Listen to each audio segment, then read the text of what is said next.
My CEO wife's childhood sweetheart was back in town, and the first thing he did was set up a meeting with me. I saw it coming. After all, my marriage to Claire Sterling was just a contract. Leave her. It's for your own good, the man said. The whole setup was such a cliché. I was half expecting him to slide a check across the table.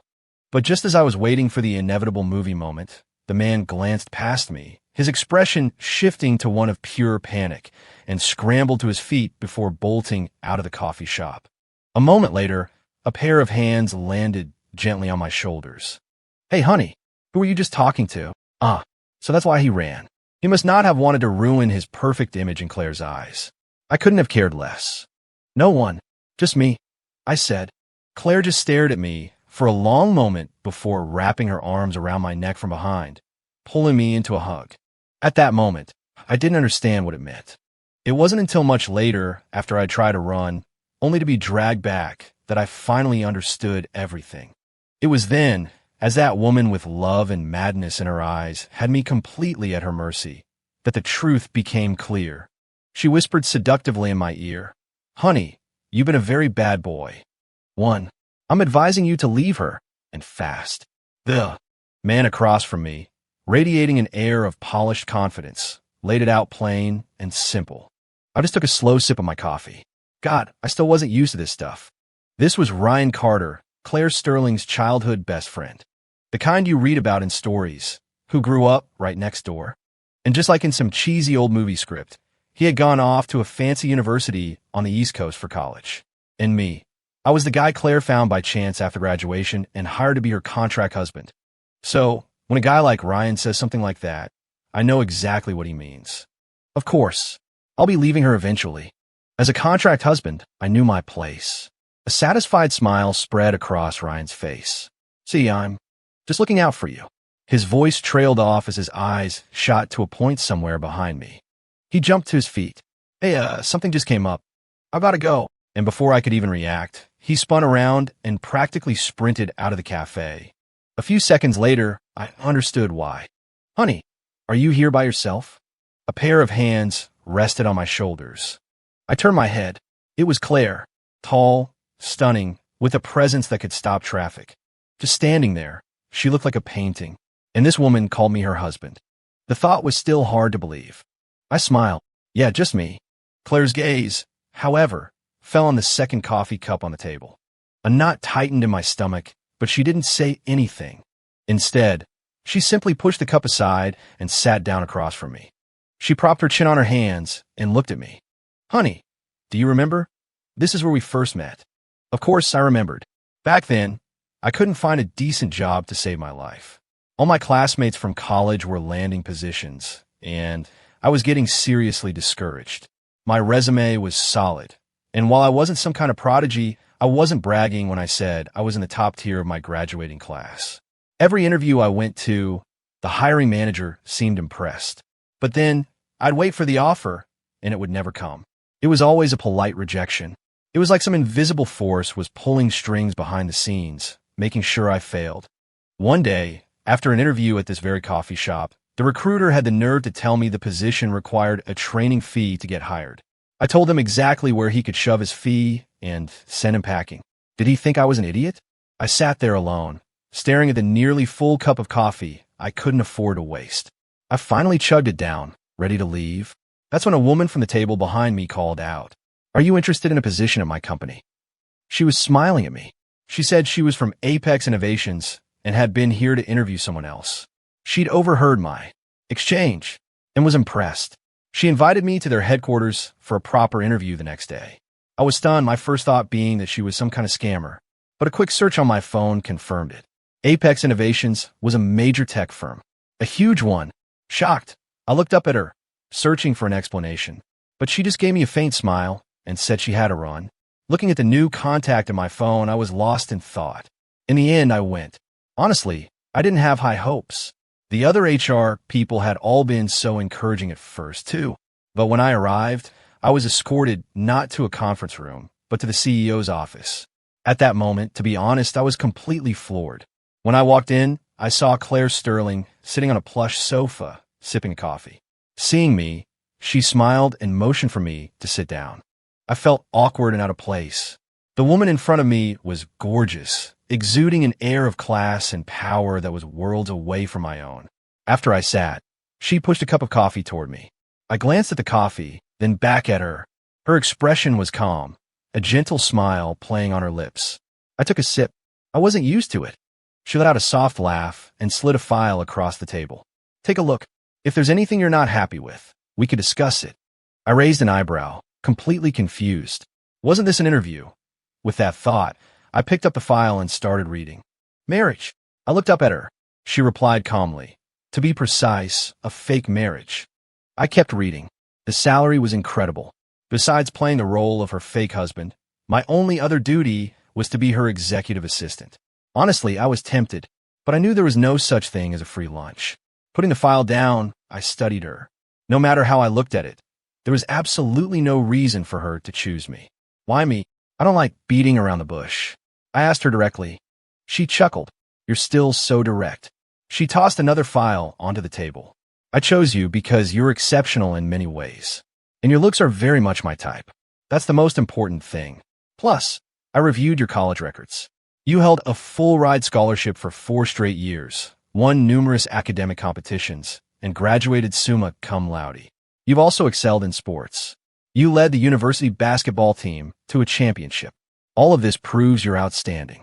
She looked at me intently, continuing, of course, none of that was the deciding factor. The main reason is that you actually applied to our company a while back, and I happened to see your resume. It was all just meant to be. So that was it. Had I applied to her company? I couldn't remember. I thought for a long moment, hesitating to pick up the pen. She spoke up. You could take your time. This isn't a small decision, after all. I let out a breath, picked up the pen, and looked over the contract one last time. There were no red flags, and the company was legitimate. Okay, I'll do it. With that, I signed my name. The salary was just too good to pass up. Good.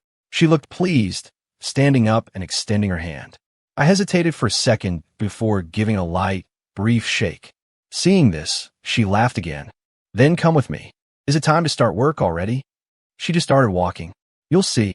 We left the building and went down to the parking garage. She tossed me a set of keys. Can you drive? I stared at the keys to the luxury car, hesitated, but finally said, yes. A satisfied smile appeared on her face. Drive. She got in the car. I followed her directions, making a series of turns until we arrived at our destination. Staring at the 3 large words, City Hall, I was in shock. The woman, however, got out of the car without a second thought and waved at me through the window, still dazed. Come on. I followed, still in a complete fog. It wasn't until an official handed me 2 marriage certificates that reality hit. Staring at the crisp, official documents, I realized I was now a married man. Talk about a wild ride. 2. I don't have many demands, but I need you to move into my place as soon as possible. I have to be ready for my parents to drop by at any time, she said, looking at me from the passenger seat with a smile. I gripped the steering wheel, heading toward the address she'd given me. Okay, I wasn't sure if this made me a kept man or what, moving into the woman's home, but strictly speaking, this was just part of the job. With that thought, we arrived. Staring at the massive house in front of me, my jaw dropped. This is my parents' house. Huh, I was dumbfounded. Boss, isn't this moving a little too fast? Claire winked at me. Consider it the first step in getting to know each other. I'm not a fan of indecisiveness. With that, she walked toward the front door. Decisive and straightforward. That was my first impression of her. Once inside, Claire casually called out, Hey, old man, Mom, I'm home. A deep voice answered from within. You're back. Then, a figure appeared, blocking Claire's path. Back all by your lonesome again? A chic-looking woman said, rolling her eyes at Claire before glancing behind her. I knew it. Her eyes suddenly lit up and fixed on me. She rushed over. Oh, my dear boy. Why didn't you tell your mother you were bringing your boyfriend home? The woman who called herself Mother grabbed my arm, her eyes practically sparkling as she looked me up and down. Oh, just look at this child. I like him. I really like him. Before I could react, she yelled toward the living room. Honey, your crazy daughter finally tricked a man into coming home with her. A figure rose from the couch.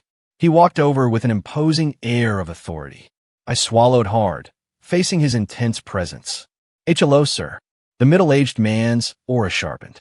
He spoke in a deep voice. You my daughter's boyfriend? I opened my mouth about to reply, I am. He's my husband. Claire wrapped her arm around mine, grinning. What do you think?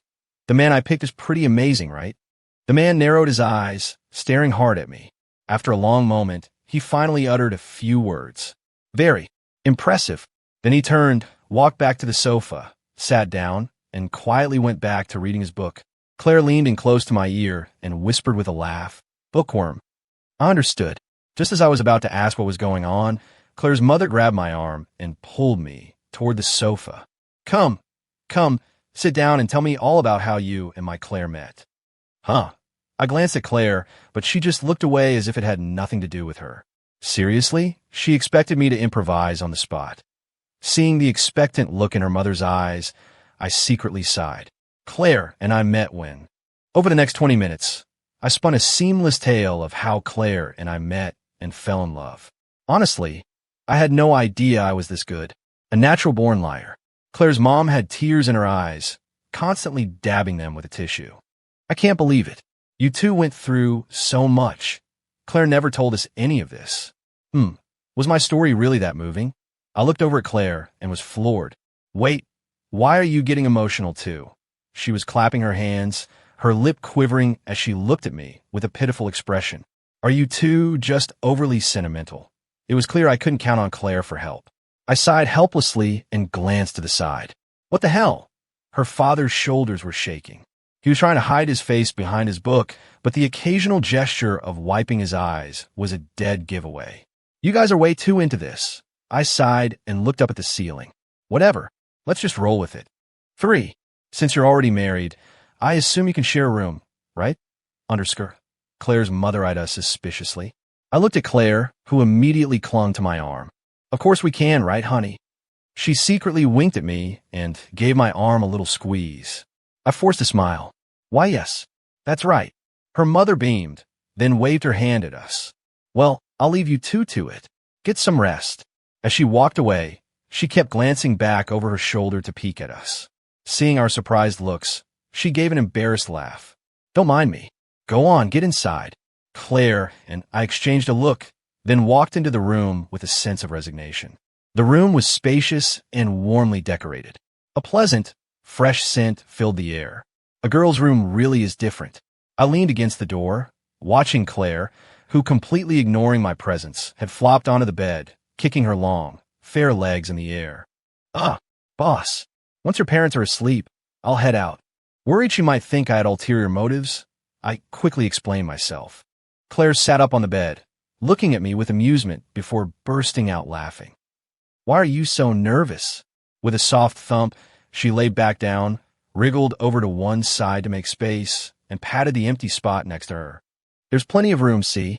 I looked at her suspiciously. Honestly, I had no idea what this woman was thinking.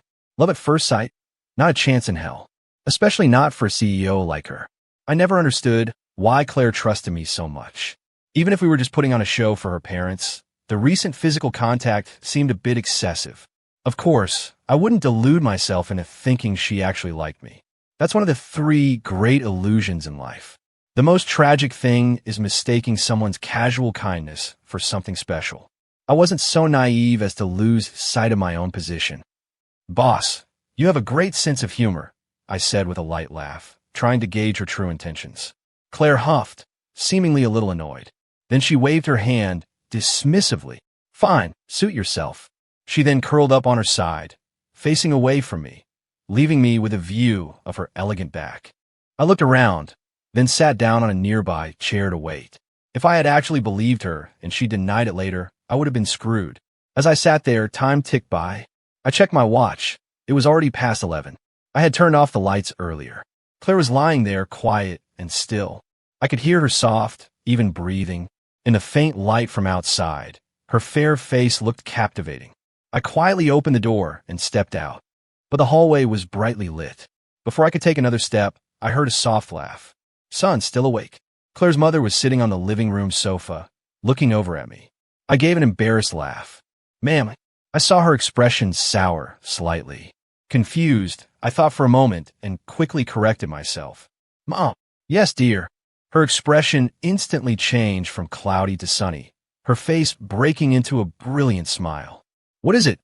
Do you need some water? Or are you hungry? I can get you. I quickly waved my hands. No, no, Mom. I was just going to the bathroom.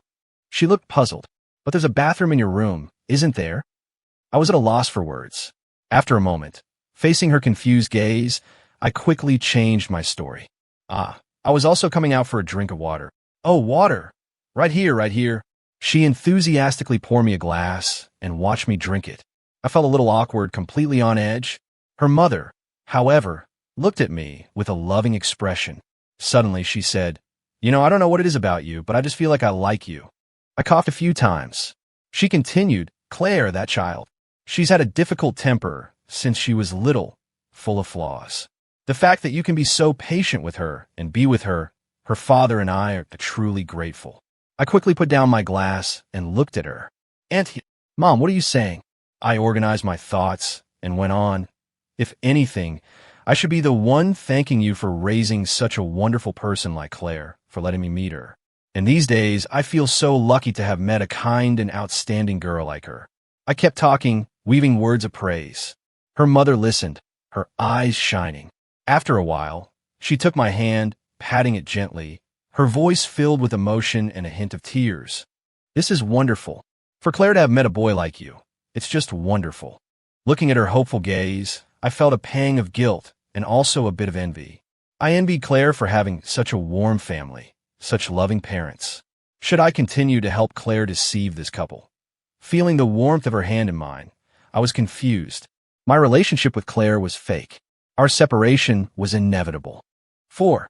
I quietly opened the door to Claire's room again and gently closed it behind me. I looked toward the bed, but Claire was gone. I frowned, trying to remember. I hadn't seen her come out, had I? I took a few steps forward, looking around carefully. I didn't notice a figure approaching from behind me. Hey, a voice called out to me. Just as I turned around, a pair of hands shoved me, sending me tumbling onto the bed. Then a warm body pressed down on top of me. In the darkness, illuminated by the light from the window, I could see who it was. Claire's fair skin was flushed a faint pink. Her hair fell naturally, brushing against my face. The scent of her shampoo was pleasant, mixed with a fresh fragrance and the subtle warmth of her body. Question time. Claire looked down at me with a stern gaze. Does certain someone go tattling to my parents? I turned my head to the side, but a strand of her hair fell into my mouth. So, I blew a small puff of air trying to get it out. The moment I did, a soft moan came from above. I looked up to see Claire's cheeks had turned an even deeper shade of red. She looked at me with a mix of reproach and exasperation. You blew on my face. I quickly pushed her up and stood. Sorry. I looked at her and explained, I didn't tattle. I just chatted with your mom for a bit. Claire gave me a suspicious look, then leaned in close, her face right next to mine, as if trying to judge whether I was lying. After a long moment, she turned away briskly and sat on the bed. Fine, I believe you. She pointed to a cabinet on the side. There are new blankets and a comforter in there. After saying that, she dove back under her covers. I let out a sigh, the tension in my body finally easing. For some reason, my head felt a little dizzy. It was probably from everything that had happened today, and it was getting late. I took out the bedding, made a makeshift bed on the floor, covered myself with a blanket, and lay down.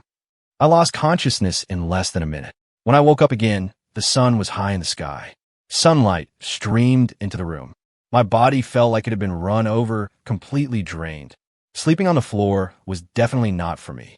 I glanced at the bed. Claire was already gone. I got up, folded the bedding neatly, and put it away. I headed out of the room, and as soon as I emerged, I heard voices from the dining table. You're up. Wash up and come eat.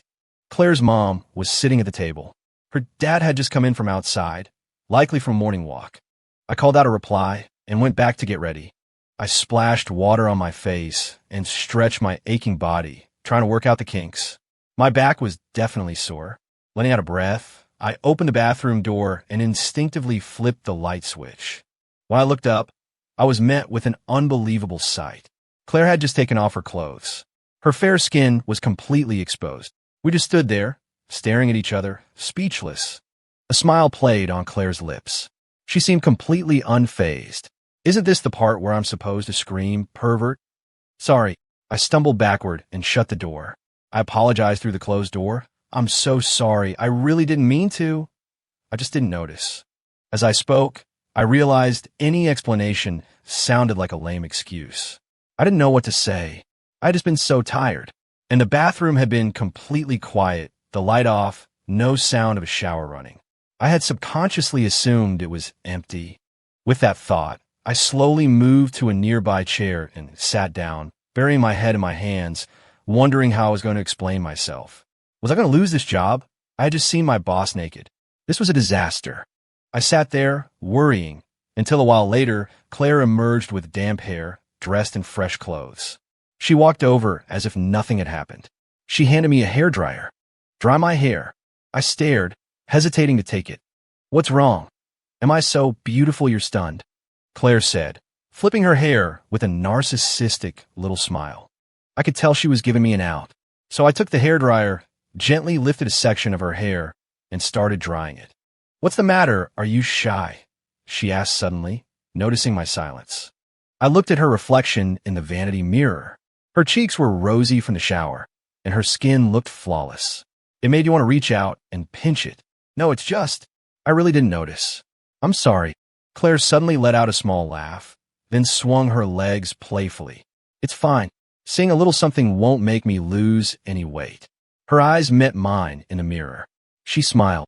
Besides, you're my husband. If you want to look, I can let you look anytime. I felt a little flustered, my face probably turning red as I recalled the scene from earlier. I was, after all, completely inexperienced with women. As I dried her hair, Claire spoke again. You're really good at this.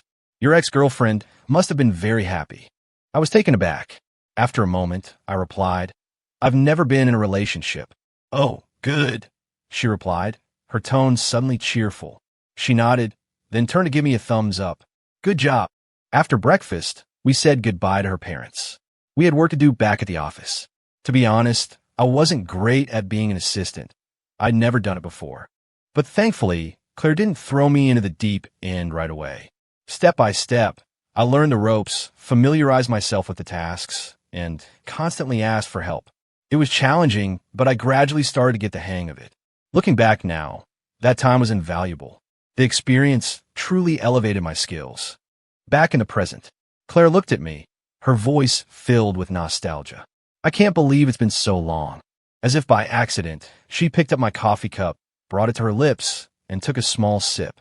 She licked her lips afterward, as if tasting it. No other woman's lipstick on here. My heart skipped a beat, but I kept my expression neutral. Honey, it's been so long since we've. Claire put the cup down, propping her chin on her hands and looking at me with a hopeful expression. Just then, my phone rang. Hold on a second, I said, gesturing to her.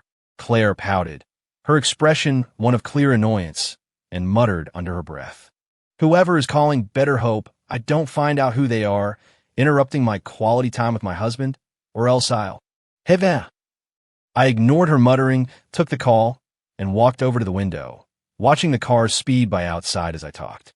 A moment later, as I was still on the phone, a pair of arms wrapped around me from behind, holding me tight. Honey, a warm body pressed against my back. I could feel a soft pressure and her warm breath tickling my ear. Suppressing my inner turmoil, I continued my conversation. A while later, I hung up, sighed, and turned to face Claire, still in my arms. There's a problem with a client. I need to go check on it. But Claire just pressed her head against my chest, refusing to let me go. No, there's so many people at the company. Why does it have to be you? She tilted her head up, looking at me with dissatisfaction.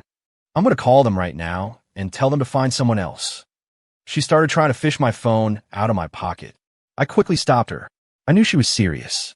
Sighing, I looked at her with a helpless smile. And whose fault is that? Who's the one who keeps delegating all her work to me? Claire stuck her tongue out playfully, her voice turning into a sweet whine. That's because you're just so capable, honey. I never expected you to be this amazing. After becoming Claire's assistant, I poured everything I had into learning the job, working day and night. I knew this was a crucial opportunity for my growth. The contract I signed with Claire was for 3 years. Although I was still deeply suspicious of her reasons for choosing me as her contract husband, I couldn't let such a golden opportunity slip by. In 3 years, our agreement would end. The only thing I could do was use these 3 years to constantly improve my abilities, leveraging the prestige of a major company like Apex Innovations to gain more resources and build my own network. I couldn't count on or fantasize about her keeping me on as the CEO's executive assistant after the contract expired. I just knew that this position gave me access to a network of contacts that no ordinary employee could dream of. So, my goal was clear: do everything in my power to grow during this time. That way, even if I was let go in the end, I could still move forward. So I studied relentlessly, day and night. I learned from Claire how to communicate with other executives, adopted her valuable business strategies and ways of thinking. I absorbed the experiences and development methods of other business leaders. I studied all aspects of finance, accompanied Claire to business gatherings, networked with other executives, and expanded my contacts. I did everything I could to internalize these strengths and experiences and develop my own style. Thankfully, not only did Claire not stop me, she actively gave me projects to lead. Slowly, I moved from small projects to large ones, accumulating a wealth of experience. My reputation in the company changed from whispers of the pretty boy who slept his way to the top to the very capable and hard-working Mr. Evans. Several projects I managed brought significant profits to the company. At company parties, the department managers loved to pull me aside for drinks. And every time, after a few glasses, Claire would find some excuse to pull me away. She'd corner me against a wall, her face a mask of displeasure. "You need to be clear about something. You're my husband, not theirs." I could only smile helplessly. She would just pout, looking nothing like the Ice Queen CEO she was during the day. Thinking about it now, Claire truly was my greatest benefactor. Honestly, a woman this beautiful, with a great figure, who treated me so well and was so proactive. Even with my deep-seated suspicions, it was hard not to fall for her. If only I hadn't discovered that one thing. It shattered my illusions and brought me crashing back to reality. In the end, Claire couldn't win the argument. She agreed to let me go to work, but only on the condition that she came with me. "Fine, you sighed." Claire flashed a satisfied smile. "Then let's go." We drove to the office and went into the client meeting room. The other party's representative was already there. When he saw me enter, he stood up to shake my hand. His eyes widened in surprise when he noticed the person next to me. "I didn't expect to see you here in person, Ms. Sterling. It's an honor." Claire gave a curt nod. We all sat down and began the detailed negotiations. Claire didn't say a word the entire time, just watched with a look of admiration as I parried and thrust with the other party. At first, the representative was a bit intimidated by Claire's presence, but as the discussion heated up, he got completely absorbed in the negotiation. After more than 2 hours of intense back and forth, their side finally conceded. "You are truly a remarkable talent for your age," the representative said with genuine admiration, extending his hand. I smiled and shook it. "You were just going easy on me." We exchanged a knowing smile before I walked them out. When I returned to the meeting room, Claire was gone. I turned and left, grabbing a small box of pastries from the break room on my way to the CEO's office. When I entered, I saw Claire sitting in her office chair, her back to me, looking like she was sulking. "Boss," I called out, but she didn't respond. Sighing in resignation, I tried again, my voice softer. "Honey, I brought your favorite pastries." Her shoulders twitched slightly, but she still didn't turn around. I put the pastries down, walked over, and could see her pouting reflection in the floor-to-ceiling window behind her desk. I put my hands on her shoulders and spun the chair around to face me. And there she was, the picture of displeasure. Honestly, how is life so unfair? Even when she's throwing a fit, how does Claire still manage to look so beautiful? Sigh. She wouldn't look at me, just crossed her arms and stared off to the side. I smiled, picked up a small pastry, and held it to her lips. "Open up." Claire didn't move. "Well, looks like someone's not interested. I guess I'll just eat it myself." As I moved the pastry toward my own mouth, a small head shot forward with lightning speed and took a bite. She chewed thoughtfully, swallowed, then looked at me with a haughty expression. "I'm not that easy to win over." I chuckled, then picked up another piece and held it to her mouth. This time, she took a small, delicate bite, eating like a little hamster. A moment later, she picked up a pastry herself and held it to my lips. I'm not that easy to win over, she repeated fiercely, her eyes telling me to hurry up and eat it. I looked at the pastry, then at her. My heart fluttered. If only this were real. With that thought, a small smile touched my lips, and I took a bite. Delicious. If it's so delicious, then you should have some more. Claire, as if she found a new favorite game, kept feeding me. That's enough. That's enough. Not enough. Not enough. When we got home that evening, I was exhausted. A full day of work, both mentally and physically draining. Even though Claire kept telling me to delegate more, I refused. Some things you just have to do yourself.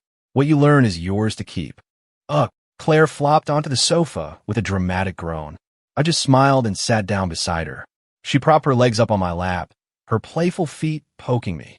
I grabbed one of them and immediately started tickling her. The smug look on her face vanished, replaced by squeals and pleas for mercy. A few moments later, her face was flushed and her hair was a mess. I give, stop tickling. I smiled, glad you admit defeat. I let go of her foot and heard her mutter under her breath. It's not the first time I've surrendered anyway. I ignored her and looked around the apartment. After our contract marriage, we hadn't moved into a big mansion. Claire said it would feel too empty, not like a real home. So, we found a nice 3-bedroom apartment in a good neighborhood. The whims of the rich are truly something else, I thought. The apartment was cozy, decorated in warm tones. Originally, Claire and I were both minimalists. The place was all cool grays and whites. But somewhere along the line, it transformed. I think it started on our first Valentine's Day. We were walking home and ran into a little girl selling flowers. You two are such a perfect couple. You look like you were made for each other, the little girl said, her cheeks rosy, holding out her bouquets. Claire bent down, glanced at me, then smiled at the girl. Do we really look that good together? The little girl just smiled and nodded emphatically. Even though I knew she said that to everyone, I still bought a bouquet. May you always be happy together and have good fortune, the girl said with a final blessing before looking for her next customer. I handed the flowers to Claire. She took them with a look of pure joy, her smile radiant. Looks like our act is pretty convincing, she said, laughing at me. Here's to a continued successful partnership. After that first bouquet, the apartment started to feel warmer. One day, she'd come home with a huge bouquet of white roses. The next, I bring back a bunch of tulips. The house started to fill with the sweet scent of flowers. A strange, unspoken competition began between us. It started when I noticed a stuffed animal she liked and bought it for her. The next thing I knew, she was pushing a box with a new collector's figure from my desk across the table. And so, the house became filled with her stuffed animals and my action figures and books. The gray-blue curtains were replaced with a sky-blue set. A light brown mail holder appeared by the door. Cute throw pillows were lined up on the sofa, and the dining table was always adorned with the flowers one of us had brought home. If I hadn't stopped her, she probably would have had the entire place repainted. Lost in memory, I stood up and looked at Claire. I'm going to take a shower. Claire, munching on chips, just nodded at me. I grabbed a change of clothes and went into the bathroom. The hot water felt amazing, washing away the fatigue of the day. It felt like every pore in my body was opening up. Just as I was enjoying it, the bathroom door opened. Through the steam, I saw a figure walk in. What are you? I stared in shock. It was Claire. She was just as naked as I was. We stood there, face to face. Claire had a mischievous grin on her face as she tested the water temperature. What's wrong? Can I take a shower too? She looked at me, then ran a hand over my abs with a wolfish smile. Well, now you're in pretty good shape. I sighed. I'm almost done. You can come in after. Does this still hurt? Claire's hand traced the long scar on my back. I could see her eyes were getting red. It stopped hurting a long time ago, I said quietly. I see. She kept touching the scar, her gaze fixed on it. I got that scar during our second year together. By then, I was comfortable with my job and often went with Claire to meetings, galas, and partnership talks. One night, after a late meeting, we parted ways with our business partners, and Claire suggested we take a walk. It was late, but being summer, the city was still bustling with energy. The food truck park nearby was especially lively, filled with people drinking beer and eating, having a great time. I want some of that. Claire, a little tipsy from the wine at dinner, said, pointing unsteadily toward the food trucks. I looked over and nodded. Okay, let's find a place to sit, and I'll go buy some. Okay. I helped her to a table outside one of the trucks and went to order. But in the few moments I was gone, a commotion started back at our table. I looked over and saw 3 shirtless, drunk-looking guys arguing with Claire. I rushed over, piecing together what had happened from the snippets of conversation I overheard from bystanders. The guys had seen a beautiful young woman sitting alone and decided to try their luck. They were slurring lewd comments. Hey, beautiful, come have a drink with us. Big brother will buy you a treat, anything you want. It was disgusting stuff. Drunk troublemakers were common around here in the summer. They'd either be boasting loudly, starting fights, or worse. They say that when you're drunk, the filter of reason disappears, and all that's left is raw emotion. These guys were a prime example. Claire wasn't having any of it. After warning them a few times to no effect, she tried to leave, but they blocked her way. That's when they saw her fiery side. She slapped one of them so hard he saw stars. But that just enraged them. Just as they were about to get physical, I arrived and stepped between them and Claire. Are you sure you want to do this? The men exchanged glances, then sneered at me, the reek of cheap beer washing over me. I waved the smell away. Hey kid, this your girl? You should share something this nice with us. Don't worry, we won't touch her with our hands, just our mouths and maybe. He didn't finish his sentence before he was on the ground. I retracted my fist and looked at the other 2. Apologize to her. They glanced at each other, then lunged at me from both sides. I told Claire to step back, then dodged, using a mix of blocks, kicks, and a hip toss to put both of them on the ground. The 3 of them lay there, groaning in pain. Thank God for those self-defense classes I took. I let out a breath and looked at Claire. Are you hurt anywhere? Claire seemed to be in a daze. I had to call her name a few times before she snapped out of it and shook her head. No. Good. Can we get takeout on the way home instead? MHM. I took out my phone to call the police and let these guys sober up in a holding cell. I wanted to get Claire to a safer spot first, but as we started to walk away, something in my peripheral vision caught my eye. I spun around, pulling Claire into my arms, and a sharp pain erupted in my back. Claire, shocked, turned to see that one of the drunks had gotten back up. He was holding some kind of metal pipe he'd found somewhere and had swung it right at my back. The jagged edge of it tore through my shirt, and blood started to soak through. Seeing the blood, the drunk seemed to sober up instantly. He dropped the pipe and tried to run, but the crowd of onlookers tackled him to the ground. Let me go, let me go, he screamed, but the people holding him down didn't budge. Claire looked at my bleeding back, and tears started streaming down her face. What do I do? What do I do? Why isn't the bleeding stopping? Don't you close your eyes? I forbid you to die. I roll my eyes. Who are you cursing? But the pain was intense and my head was getting fuzzy. The next thing I knew, everything went black. When I woke up, my back was bandaged and I was in a hospital bed. Claire was sitting by my side, her eyes red, with dark circles under them. When she saw I was awake, she threw herself on top of me. Thank God, you're finally awake. If you had died, I would never have forgiven you. I was speechless. What? You wouldn't forgive me even if I was dead? I coughed a few times. It kind of hurts. Claire immediately backed off. Oh my God, I forgot. I'm so sorry, so sorry. She immediately called for a doctor who gave me a thorough checkup. Afterward, she brought me some chicken noodle soup and tried to feed it to me one spoonful at a time. Be a good boy now. Open up. Looking at her treating me like a toddler, I sighed. Claire, however, was thoroughly enjoying herself. I had a feeling she was getting revenge for something. Claire was an even harder worker than I was.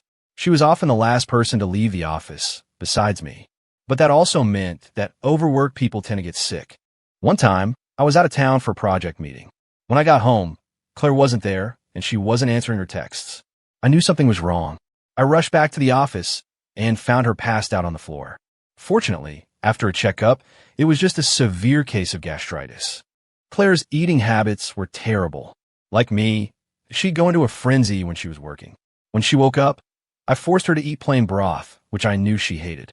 I'd also added a lot of nutritious vegetables to it, including a few she particularly disliked.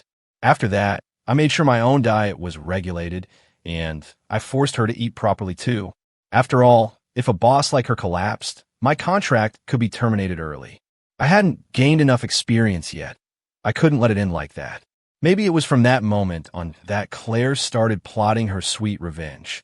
I ate a spoonful of the hated vegetables. Claire let out a little snicker. And so, after dinner, I made Claire rest on the other bed in the hospital room while I lay on my own, staring out the window.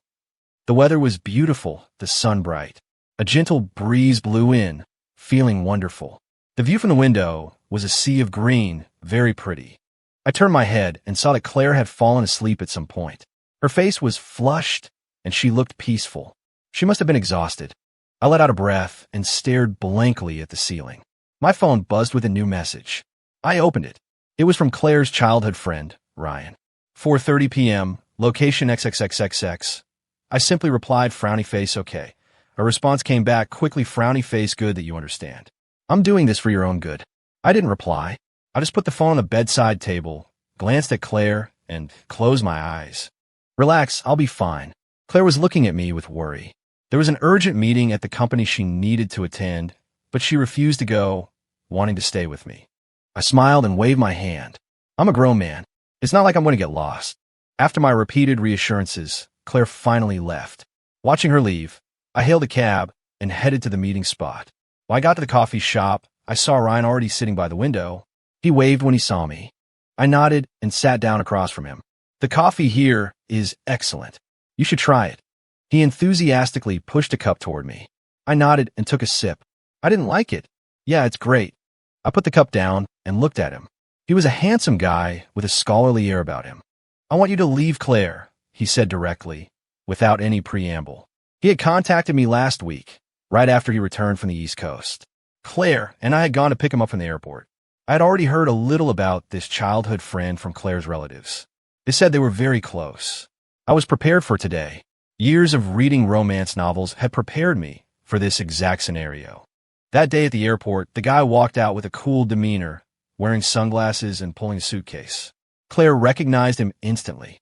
She yelled across the terminal, "Ryan, you jerk." A surprisingly intimate nickname. The guy heard her, took off his sunglasses, looked over, and froze on the spot. Then, he spun around and made a break for the security checkpoint. It took the bodyguards he brought with him to drag him back. Claire smugly wrapped her arm around mine and introduced me. This is my husband. The guy, Ryan, looked at me thoughtfully. Then he extended his hand in a friendly manner. Nice to meet you. Ryan Carter. He kept looking at me, as if he wanted to say something, but never did. After that, I received a friend request on social media. It was from him. Now, looking at this man across from me, I picked up my coffee cup and took another small sip. Okay, I will. Of course I would. We were only in a contract marriage, and the 3-year term was almost up. Ryan was delighted. I'm telling you, it's for the best. You need to understand, Claire is not the right person for you. I understood the implication. I just nodded. Ryan grinned at me. Trust me, with your qualifications, you'll find a great woman in the future. He kept talking. I'm telling you, I'm doing this for your own good. Claire is. Just then, his expression changed drastically. He shot to his feet, flustered. I have something to do. We'll talk later. And then he was gone. A moment later, I heard the voice of Claire, who was supposed to be in a meeting, but was somehow here. Honey, are you here by yourself? Now, in the bathroom, Claire traced my scar, her eyes red. I just watched her quietly. After a moment, I took her hand. I'm getting out. Claire just nodded. I got dressed and went out. Sitting on the sofa, I stared at the blank TV screen, my mind elsewhere. I didn't know how much of Claire's affection was real. I thought back to what I'd seen, lost in thought. It was a sunny afternoon, and we had a project meeting. But I had left an important file at home. I told Claire to start the meeting without me while I went back to get it. She agreed and told me where to find it. I rushed back to the apartment and went into her room. Her room was cozy, the bed covered in the stuffed animals I had given her. On her dresser was a framed photo of us from trip we took. I found a folder on her desk and was about to leave. But then my eyes caught an open drawer. It had a lock on it, but the lock was unfastened. I don't know why, but it was like some force was pulling me. I opened the drawer, even though I knew I shouldn't. Inside were several photos of me, along with my original resume. And underneath them was a notebook. I put the folder down and picked up the notebook. In that moment, my world tilted on its axis, shattered, and then rebuilt itself. It was only then that I realized how foolish I'd been to think any of Claire's feelings were real.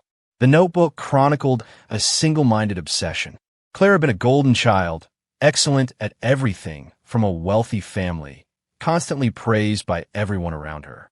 She was first in almost everything she did, but in a citywide math competition, she lost her top spot. She got second place. The boy who took first place was me. I had no memory of it. For me, winning first place meant a significant cash prize.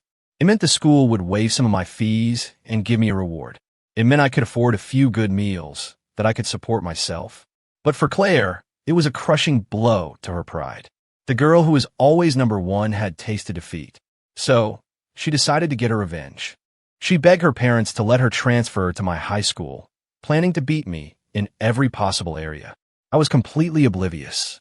To me, some new transfer student was far less important than food and studying. Food kept me alive, and studying earned me scholarships and a ticket to a good university. I had no idea that someone was secretly viewing me as a rival. But things didn't go according to her plan. Academically, I remained number one. She was always second. In sports, I led our team to a championship, while her volleyball team barely managed to secure second place. Speech competitions, academic decathlons. If there was prize money involved, I was there. I was first. She was second. This string of defeats drove her crazy all the way through college, which we also attended together, and up to graduation. She had never once beaten me. So, she came up with a new plan, make me her contract husband. With the power dynamic of a CEO and a job applicant, she finally succeeded. In that arena, I was no match for her.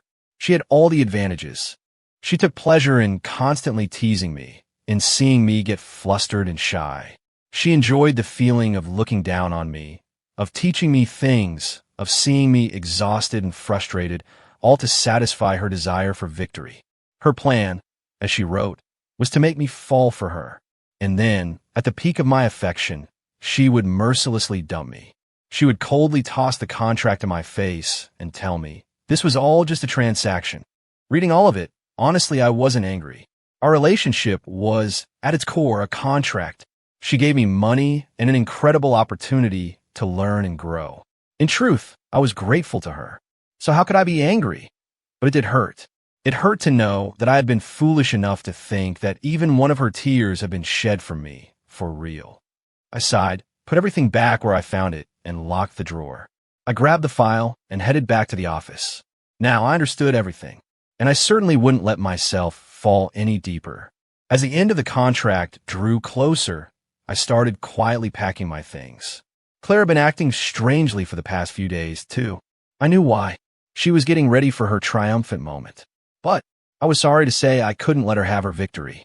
I'm heading out, I said, looking at Claire. She adjusted my collar, a gentle smile on her face.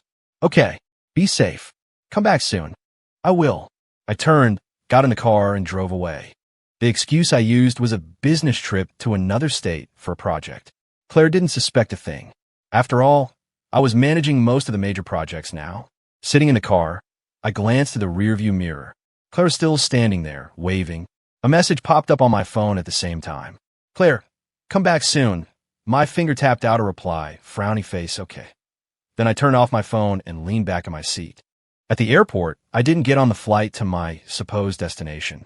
I went somewhere else entirely. I switched to a bus, then a local transit line, changing my mode of transport several times. I swapped out my SIM card and blocked and deleted Claire from everything. Sitting on a Greyhound bus, watching the blue sky, I felt a sense of exhilaration. Sorry, but I win this round. I could just imagine Claire's fury when she realized she wouldn't get to see me heartbroken. But that had nothing to do with me anymore. I traveled all over the country. I drove the Pacific Coast Highway, hiked through Zion National Park, explored the French Quarter in New Orleans, and saw the Rocky Mountains. I even took a trip abroad. There was no way she could find me if I kept moving, covering my tracks this well. But I had underestimated her. One night, I had just checked into a hotel and collapsed on the bed when a wave of dizziness washed over me. When I woke up, my arms and legs were tied to the bedposts. A familiar scent filled the air, and a familiar figure was lying on top of me. She bit my shoulder, a trace of blood on her lips. Her voice was full of grief. Why did you run away? Tears welled in her eyes, making her look pitiful and fragile. I didn't know how much of it was real. It's a shame I couldn't let you see my suffering, isn't it? I said flatly. Claire froze. Then, as if she realized something, her face went pale. You know, I nodded.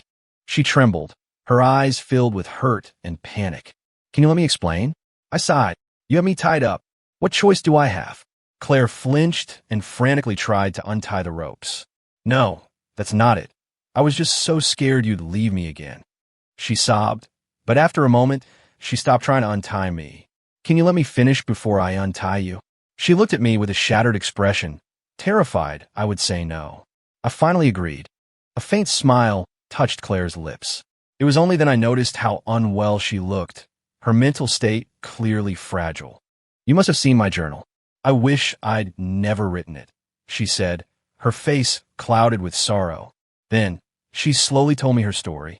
The beginning matched what I had read, but the rest was a part of the story the journal had never told. I thought I was just trying to mess with you, to get close to you, for revenge. But by the time I realized it, I knew. I had already fallen in love with you. Claire cried, curling up against my chest. It started in high school. I was gradually drawn to you, to how brilliant you were. My eyes were always following you. I thought all those competitions were just about my pride, but somewhere along the way, I fell for you. I was so stupid. Why didn't I realize sooner that what I was feeling was love? She held me tightly, as if afraid I would disappear. Everyone else flattered me, but you never even saw me. I still remember when I showed you my second-place trophy, and you just looked at me with a blank expression and said, "Who are you?" Of course, I didn't remember. Back then, all I cared about was eating and studying. She continued, I think it started that day. My eyes couldn't leave you. Unconsciously, we spent so much time together, competing, studying in the library. I just wanted to be closer to you, to become the most important person in your life. Claire wiped at her tears, but they wouldn't stop. But I convinced myself it was just my competitive nature. By the time I realized the truth, my love for you was so deep, I couldn't imagine being without you. I admit, when I first proposed the contract, I had revenge on my mind. But I was lying to myself. I just wanted an excuse to be with you. Our life together after the wedding. I was so happy. So happy I stopped writing in that stupid journal. So happy I was terrified it would all disappear. Every time you showed me you cared, I just wanted to hold you and never let go. I don't know if you'll believe me, but I love you, honey. She pulled out a contract. I was going to give this to you on the day our 3-year contract ended. She held the document in front of my face. It was right under the journal. Maybe this is fate's punishment, letting you see the journal, but not this contract. I looked at the paper, and a memory surfaced. There was another contract. I had assumed it was just a copy of the one we'd signed. But now I realized the one on top was our original contract, but the one underneath. The new contract stated, the 3-year marriage term between Claire Sterling and Leo Evans is hereby extended to perpetuity, for this life and the next. And below, a new condition was added in handwriting frowny face. Claire Sterling loves Leo Evans. She loves him the most. Forever and ever. She never wants to be apart from Leo Evans for the rest of her life. I stared at it as Claire's tears fell onto the page. I know it's hard for you to believe me, so the only way I can prove it is. She slowly began to remove her clothes, and then, under my astonished gaze, we came together. Afterward, she lay in my arms, crying, and asked, Leo, please don't leave, okay? I don't need to win anymore. I just want you by my side. I looked at her and held her tight. Why had I not loved Claire? Okay, I'm not going anywhere. I'm not going anywhere. Claire clung to me, her sobs slowly quieting as she cried herself to sleep. I gently stroked her hair. I could see it now. She had exhausted herself looking for me. Thinking about it, I really was a jerk. After all the drama, our life together became even more loving. Except now, Claire had discovered a new arena for competition, and she was relentless in her efforts to wear me out every night, determined to claim victory. But I wasn't one to back down, and after a few battles, I had her begging for mercy. The very predictable result of all this was, of course, our daughter, born a year later. Ryan Carter came to the baby's 1-month celebration. He sat down next to me and nudged my shoulder. Man, you're something else. How did you manage to tame her? To turn Claire the demon into this? The resentment in his voice was palpable. I finally got the full story. Claire had been a little terror growing up. All the kids in her neighborhood had suffered at her hands.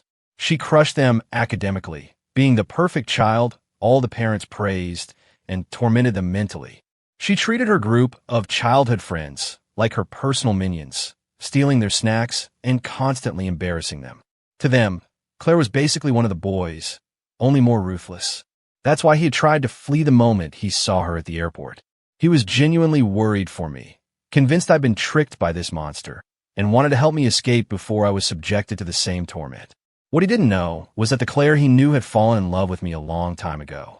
She had used her own awkward, competitive ways to get closer to me, to show her affection, until she finally understood her own heart.